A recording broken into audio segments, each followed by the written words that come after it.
3 cheap boats that almost nobody bids on, all of them capable of putting you on the water this season for somewhere between nothing and about $3,000. That's what this is. And I'm going to give you the actual numbers on each one instead of vague talk about diamonds in the rough. Prices, failure points, what the fix really costs when you're the one holding the wrench. The thing that makes all 3 of these cheap is not that they've stopped floating. It's that somebody else decided on paper that they were finished and the market believed it. I've had the caps off enough soft-floored hulls to have opinions about which cheap boats are worth having and which ones are a slow way to lose a summer. I've also paid retail exactly once, and I think about that boat the way you think about a bad haircut. 2 things to hold on to while we go. The 3rd boat on this list regularly sells for less than the trailer it's sitting on. And I mean that literally. Because a new single-axle bunk trailer at a dealer this year lists somewhere around $1,200 to $2,000 depending on length. And people are giving away 22-foot boats with the mast, the sails, and a cabin sitting on exactly that.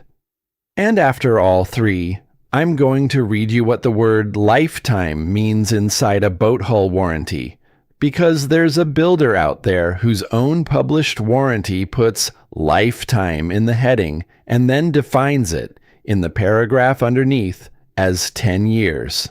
Start with the part nobody explains, because if you get this wrong, everything else on this list looks like a bargain when it isn't. Every boat you look at is really 3 prices, wearing 1 price tag. There's the hull, there's whatever pushes it, and there's the thing you tow it on.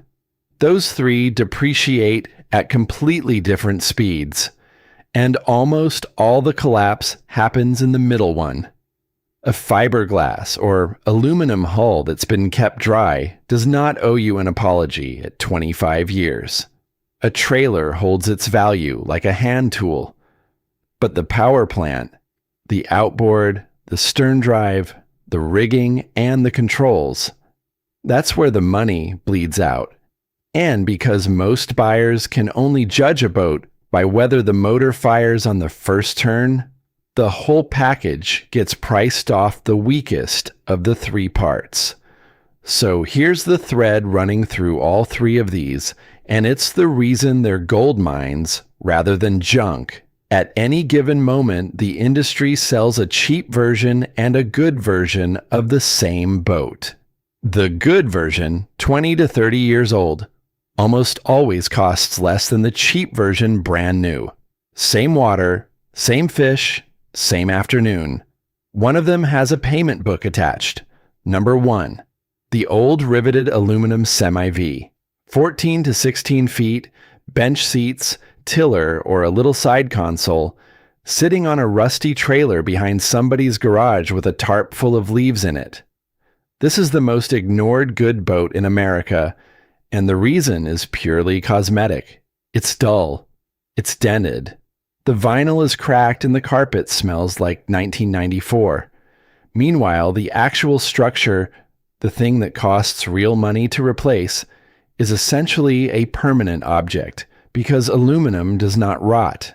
It corrodes in specific and predictable places, and I'll get to those. But it does not quietly turn to compost inside a sealed laminate the way a wooden cord fiberglass hull does. You can look at every square inch of an aluminum hull in 10 minutes with a flashlight. Try that with a glass boat. Now let me kill a piece of folklore before somebody types it at me, because I catch myself believing it too. They built them thicker back then. For fishing tinnies, that's mostly backwards. Owners who bought new in the late 70s remember hulls at 2/6 of an inch, and a salesman a few years later bragging about 4/72 like it was armor plate. Today, a budget John boat off the showroom floor might be .063, while the tougher model beside it is 100. Same brand, same building, a couple $1,000s apart. Thickness never tracked the calendar. It tracked what you paid. The difference is real, by the way.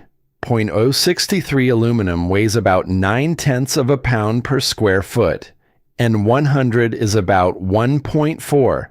And across a 300 square foot hull that's roughly 150 pounds of metal, you either have or don't.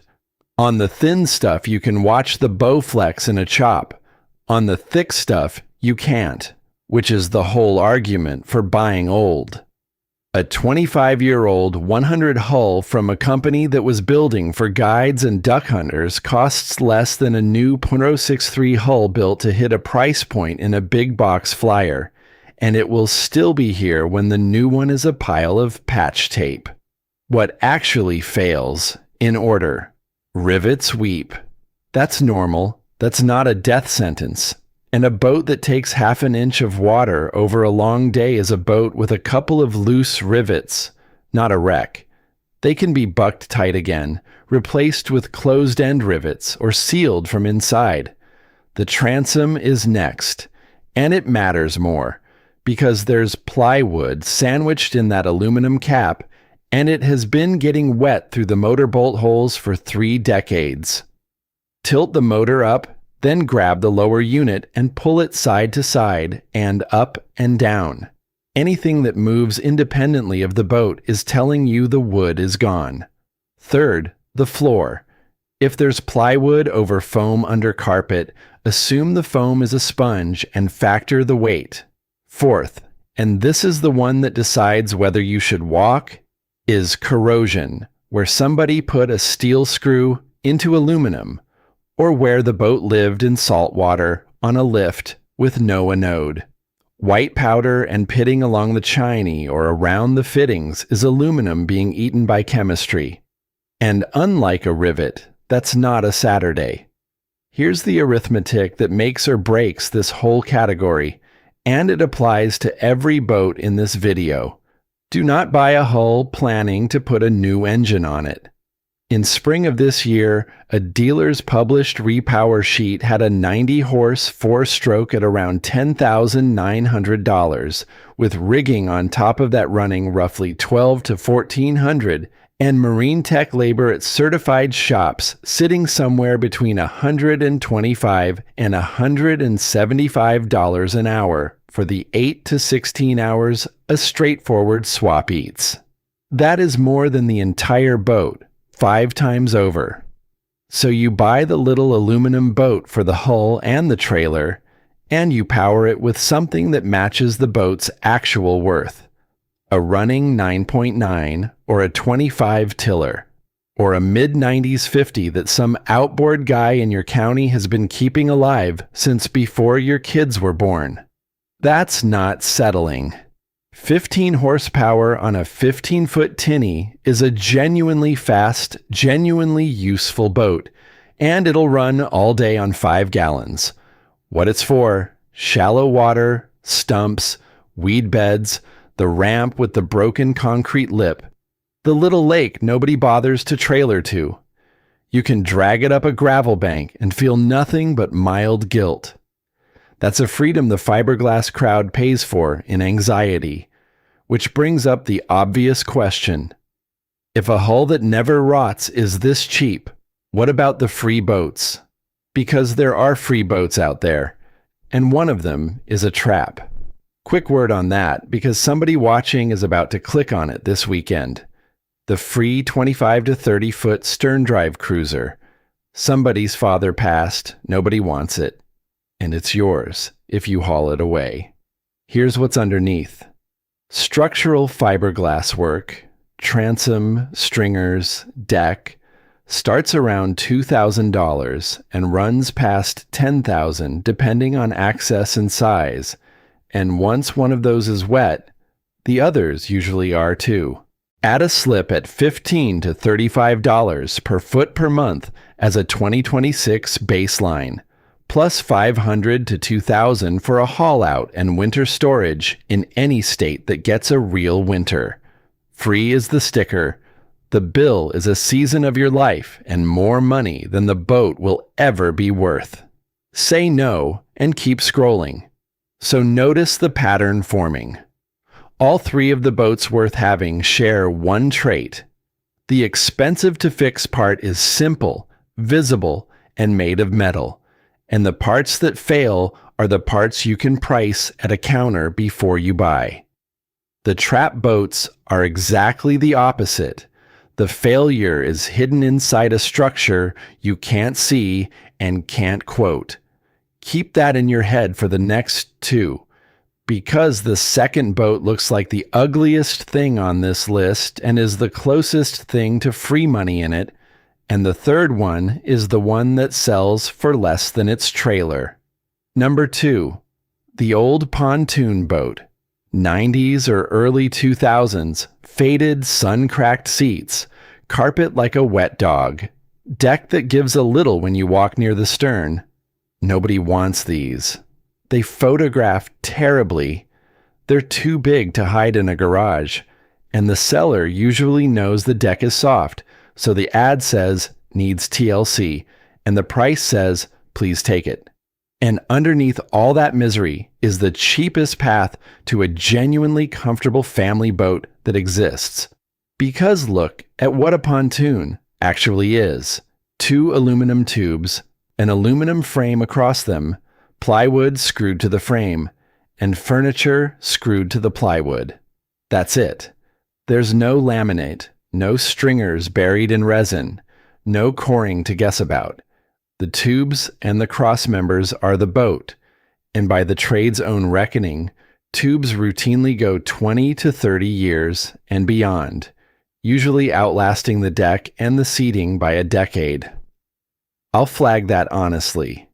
That's the working figure from the restoration end of the business, and I've never seen anybody publish a real survival curve for pontoon tubes.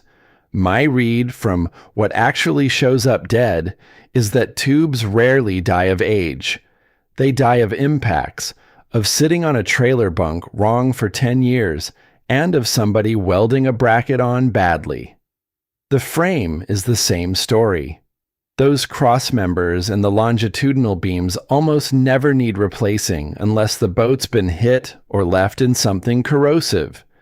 If the frame is square and the tubes are sound, everything on top is a shopping list. And here's the number that should get your attention. Deck, furniture, and flooring on a boat this size is commonly quoted in the $1,500 to $2,500 range in materials: plywood, marine vinyl flooring, new seat bases, and cushions. The plywood itself for a 22-footer is 6 or 7 sheets. Everything unbolts. There is no fiberglass work, no fumes, no shop, no grinder in a Tyvek suit in August. Most of it happens on a driveway, in daylight, with a cordless drill and a circular saw. One detail that will save you a boat, and it's the kind of thing you only learn by getting it wrong. Treated plywood and bare aluminum do not get along. The copper compounds in the treatment will happily corrode the frame you just bolted it to. Put a barrier between them. Rubber flashing tape along every cross member is the cheap and standard answer. And seal the panel edges before you lay the flooring, because the deck doesn't rot from the top where you can see it. It rots from the underside, where water sits on the frame and never dries. The catch, same as the last one, the motor. On a pontoon, the engine is often worth more than everything else combined, so you're hunting for the ugly boat with the healthy outboard, not the pretty one that's been sitting since 2019. And check the tubes for water. Tap along the bottom, look for a dull note near the stern, and look hard at the nose cones, which is where the docking damage lives. You've stuck with me through 2 of them, so here's the ask before we go on. Subscribe if the arithmetic in that pontoon section was worth your time, because that's the entire point of the channel. Now, the third boat is the one where the numbers stop being sensible and start being ridiculous, and it's the one I said sells for less than its trailer. Number 3, the small trailerable sailboat, 22 to 25 feet, swing-keel, a cabin you can sleep 2 in, a mast lying in a cradle, sitting in the weeds behind a barn. Understand what's happened to this market. Sailing, as a mass hobby, quietly stopped growing, and a whole generation of boats came off the water with nowhere to go. The most built trailerable sailboat in the world is one you can pick up almost anywhere. Something north of 15,000 of them made between 1969 and 2004. About 22 feet, 2,290 pounds. And a median used price around $5,000. That's the median. The bottom of that market is a different planet. There are boats changing hands for a few $100s, and boats being given away, because the owner is paying storage on something the family stopped using in 2011. Now price the parts. New single-axle trailers at a dealer this year. I'm looking at listings around $1,195 and $1,795 and $1,950, and the general market for small ones runs $700 to $1,500, more once you're supporting a longer hull.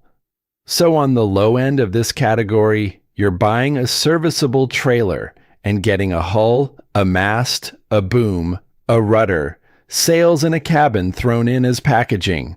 That is not a figure of speech.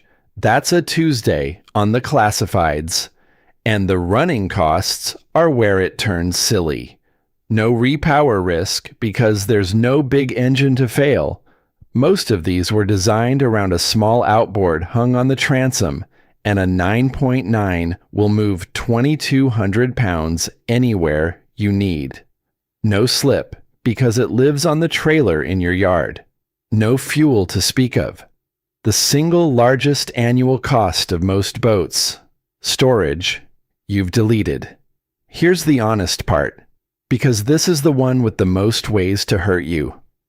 On a swing-keel boat, the pivot hardware is the thing. That keel hangs on one bolt, and the hole in the cast iron corrodes and wallows out, especially on boats that lived in the water and rocked at a mooring. The lifting cable frays. The trunk leaks at the hull joint. Water gets into the laminate around it, and the boat weeps into the bilge underway. I'll be straight about something. I've seen that pivot hardware described as bronze on some later boats and as steel on others, and I don't think the answer is the same across 35 years of production.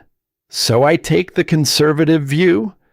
Assume it's worn, assume you're pulling and replacing it, and budget the haul and the hardware into your offer.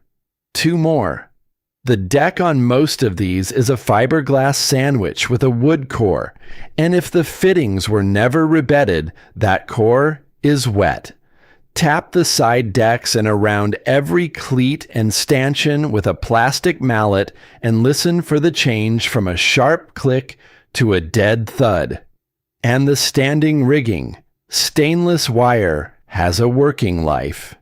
And if the boat is 40 years old with its original wire, you replace it before you raise the mast in anger. That's not catastrophic money, but it's real money. And it's the difference between a good buy and a bad one. What nobody tells you is how many of these get bought by people who aren't sailors at all. A cabin, a bunk, shade, a head, a stable platform, a shallow draft with the keel up, and a total operating cost of gas for the kicker. Plenty of people buy them, hank on the sails maybe twice a year, and mostly use them as the cheapest cabin cruiser ever built. Now the part I promised you, and it's the reason all 3 of these boats are cheap in the first place. You've been told in 100 small ways that a boat is used up somewhere around 20 years old. Nobody says it outright. It arrives as infrastructure. Most traditional marine lenders won't write a loan on a hull older than about 20 years, and the terms on anything past a decade get short and expensive. Insurers want a professional survey on boats over roughly 20 to 25, and a chunk of the market simply stopped writing older hulls at all. None of that is a statement about whether the boat floats. It's a statement about how easy the collateral is to model. But here's the specific sentence I want you to look at, because this is the one that's been sold to you as generosity. Limited lifetime structural hull warranty. You've read it in every brochure and on every dealer's window sticker. And here's what it means in the documents. It means for as long as the original retail purchaser owns the boat, not the lifetime of the hull. The lifetime of one person's ownership, which ends the afternoon they trade it in. One major builder's published warranty pages spell out that the structural hull and deck coverage on certain models runs to the original owner and is capped at 10 years from the date the boat went into service, while the same page says its factory warranties transfer to later owners free of charge. I read that as the structural piece being carved out of the transfer, and I'd want it in writing before I leaned on it, because a company's own website contradicting itself 4 lines apart is exactly how these things get litigated. It gets better. One builder's warranty is headed Limited Lifetime Transferable Structural Hull Warranty, and the paragraph directly underneath warrants the hull for 10 years from purchase or 11 from manufacture, whichever runs out first, and says the coverage is available to the original owner only. Lifetime and transferable in the title, 10 years and original owner only in the sentence. Another one offers a second owner a 10-year structural warranty, transferable, provided you register within 14 days of purchase and pay the transfer fee. 14 days on a used boat where the average buyer is still figuring out where the drain plug went. Do the arithmetic on what that word is doing. It costs the builder almost nothing, because a structural hull defect that shows up in year 15 was going to be argued as wear and tear anyway. It costs you plenty, because it quietly teaches an entire market that a hull has a lifespan measured in the first owner's attention span. Add the lender who won't finance past 20 and the underwriter who wants a survey at 25. And you get a hull with 40 good years left in it, priced like scrap. Somebody had to write that word into that heading. Somebody in a room signed it off. And the person who eats it is the second owner, you, who is told by every institution he deals with that what he's buying is finished. Except it isn't. That's the part they can't paper over. The aluminum doesn't know what year it is. The tubes don't read the underwriting manual. You just have to be the one person in the transaction who values the thing by looking at it. And that's a skill, not a trick. Judgment is the one thing in this whole business that nobody can sell you and nobody can take back.